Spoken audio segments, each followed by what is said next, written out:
గుంటూరులో ఒక మహిళ మీద జరిగిన దారుణం మీదన జగన్మోహన్ రెడ్డి స్పందించారు. గుంటూరు నగరంలో ఒక మహిళను వివస్త్రం చేసి టీడీపీ నాయకుడు దాడికి పాల్పడిన ఘటన మానవత్వానికే మచ్చ మాత్రమే కాదు, రాష్ట్రంలో శాంతి భద్రత నిర్వహణ ఎంత ఘోరంగా విఫలమైందో చెప్పడానికి నిలువెత్తు నిదర్శనం. ఈ దారుణానికి చంద్రబాబు ప్రభుత్వం సిగ్గుతో తలదించుకోవాలి.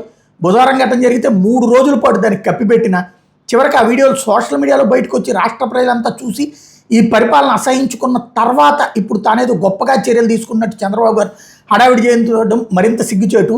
ఆ వీడియోలు కప్పిపుచ్చుకునే దాని మీద శ్రద్ధ చూపే బదులు బుధవారమే తన మీద తొలిసారే దాడి జరిగిన తర్వాత బాధిత మహిళ వెంటనే పోలీసులు ఫిర్యాదు చేసినప్పుడు వాళ్ళు స్పందించి ఉంటే కనుక ఆ తర్వాత ఇంతటి ఘోరం జరిగి ఉండేది కాదు కదా.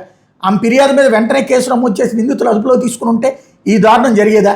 ఫిర్యాదు చేసిన మహిళకు రక్షణ కల్పించకుండా మౌనం వహించడం ఎంతవరకు న్యాయం? ఇక పోలీస్ స్టేషన్లు ఉన్నది ఎందుకు? బాధితుల ఫిర్యాదులను స్వీకరించడానిక, లేక అధికార పార్టీ నాయకులు ఏం చెప్తే అది చేయడానిక? బాధితురాలకు అండగా నిలవకపోగా పంచాయతీలు చేయడానికి ప్రయత్నిస్తారా? వీడియోలు బయటకు వస్తేనే చట్టం మేల్కొంటుందా? బాధితురాలి మాటకి ఆమె ఫిర్యాదుకి విలువ లేదా? నేరం జరుగుతున్నప్పుడు స్పందించకుండా ప్రజల్లో ఆగ్రహం పెళ్ళుబికిన తర్వాత చర్యల పేరుతో నాటకాలు ఆడటం ఏ రకమైన పోలీసింగ్? రెడ్ బుక్ రాజ్యాంగం పేరుతో ప్రతిపక్ష నాయకులు, కార్యకర్తలు, సోషల్ మీడియా యాక్టివిస్టుల మీద ఈ చంద్రబాబు గారి ప్రభుత్వం దగ్గరుండి దాడులను ప్రోత్సహించింది. ఆ రాజకీయాలను కప్పిపుచ్చడానికి పోలీసు వ్యవస్థను రాజకీయ ఆయుధంగా మార్చింది. చట్టాన్ని అధికార పార్టీకి చుట్టంగా ప్రతిపక్షాలపైన, బాధితులపైన వేధింపులకు, అక్రమ కేసులకు ఒక సాధనంగా మార్చి రాష్ట్రాన్ని జంగిల్ రాజుగా దిగజార్చింది. అధికార పార్టీ నాయకులు ఏం చేసినా ఈ పోలీసులు తమను రక్షిస్తారనే ధైర్యం ఈ రెడ్ బుక్ పాలనలో గ్రామాలు, వార్డులు, డివిజన్ల స్థాయి వరకు పాకింది. అందుకే టీడీపీ కూటమికి చెందిన పలువురు నాయకులు దుశ్శాసనంలో తయారయ్యారు. ఎలాంటి దారుణాలు చేసినా, ముఖ్యంగా మహిళలపైన దాడి చేసినా, వాళ్ళని అవమానించినా, వేధించినా తమకేమీ కాదని, తమను కాపాడడానికి చంద్రబాబు గారు ఉన్నారనే ధైర్యం వాళ్ళలో పెరిగిపోయింది.